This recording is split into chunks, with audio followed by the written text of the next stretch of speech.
The most common question I get on my YouTube channel regarding bikes is, what is that black thing wrapped around your chainstay?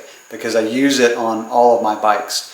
That is simply a cheap homemade chainstay protector that I make with an inner tube. So in this video, I'm going to show you how you do that.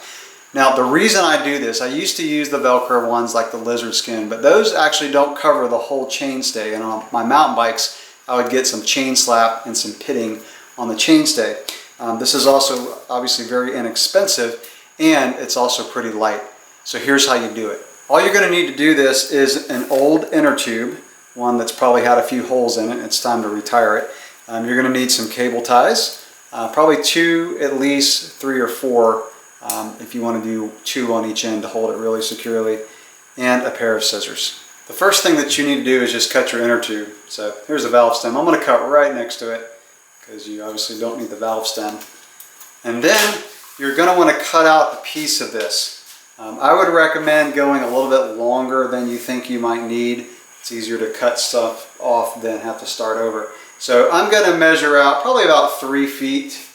No scientific measurement to this, but I'll use the tape measure just for this video so you guys can see it. So I measured exactly 3 feet or 36 inches, and I'm just going to cut this piece off. So I've got my piece here, and now it's time to fillet it open. And what you can do to keep it straight is to follow, there's a lot of seams. You'll probably have 3, 4, 5 seams running up and down the tube. So just take your scissors and just follow one of those seams, and that will get it nice and straight. This job is easier to do with the rear wheel off. And I've put it in the work stand. If you don't have a work stand, you can just flip the bike upside down and take the wheel off. It's also easier to do with the cranks off. If you have a single chain ring, you can get away with leaving the crankset on. If you have a double or triple, I would recommend taking the crank side, the drive side off, because you want to be able to wrap all the way up close to the bottom bracket. This is where we're going to start. So again, if you have a double or triple, try to take the cranks off. Okay, so getting as close as you can to the bottom bracket, we're just going to wrap it. And I'm wrapping it with the inside portion going against the frame. And again, if you don't have the tools to take the crankset off, don't sweat it. Just get it as close as you can.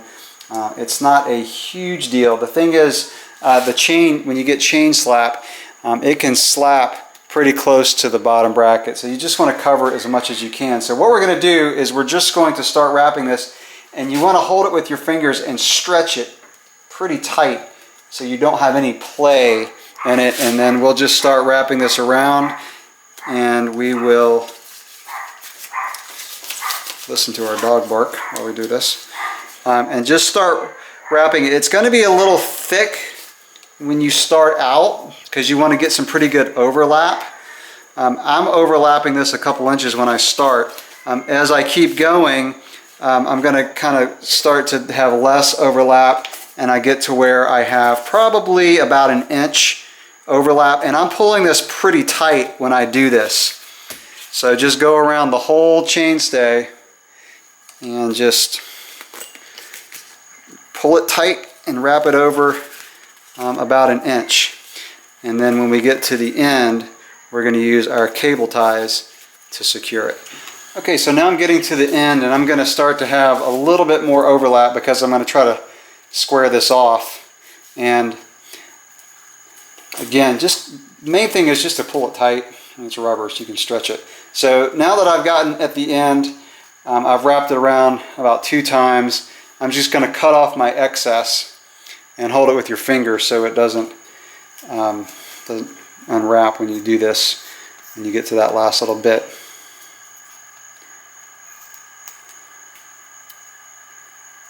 Okay, so I've cut it off, and now I'm going to put on my cable ties. Now what you can do, and I do this sometimes, is I will cut at an angle so you can wrap it you won't have as much hanging off, but I'm actually going to cut off the excess after I put on the cable ties. So I'll grab a cable tie, and we'll just put it on the far outside. And I will use 2 cable ties just to make sure, just in case one breaks or if it ever starts to unravel. I've rarely ever had these unravel. I think I've only had that happen one time, and I use it on all of my bikes. So just pull the cable tie tight, and have it so it's facing down, and you don't catch your ankle on it, because the ends of these things can be really sharp. So I just try to face it straight down when I do this. And then I'm going to put one more. Okay, so I've got 2 cable ties on, and I use my scissors, or I use a pair of toenail clippers I keep one in my toolbox to cut cable ties a lot of times. It's very easy. And then you want to, if you've got some excess hanging off like this, you can just trim it with the scissors so that you don't have a whole lot. And if you want to, you can actually just kind of angle it so it comes all the way against the cable tie, but just kind of go around and just trim it off. You've wrapped around twice there at the end, so you've got plenty left. And I've got a little bit just flapping right here. It's not a big deal. Like I said, if you want to get real particular about it, you could just kind of trim it all the way up against the cable tie. But this one's sitting pretty good, so I'm just going to leave it like that. Back up where you started. You don't necessarily have to have a cable tie if you really started it tightly, but I put one on just for security purposes, and I'd recommend doing it. It's not necessary, but so I just do one here. So I've used a total of 3 cable ties. And if you're building your bike up from scratch from the frame, I would recommend doing this before you put your chain on. So again, before the cranks, before the chain, and before the rear wheel. But for this one, I just left the chain on because it was already on when I started this. So there it is, fully installed. And it's not the prettiest thing that you can put on your bike, I'll admit that. And not everybody's going to want to do this. Some of you just want to use the lizard skin, that's totally fine.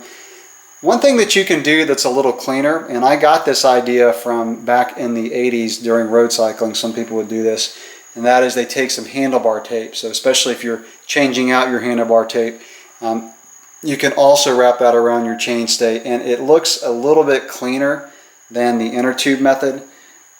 But this is what I use, and again, it works very well for my application. So that's it.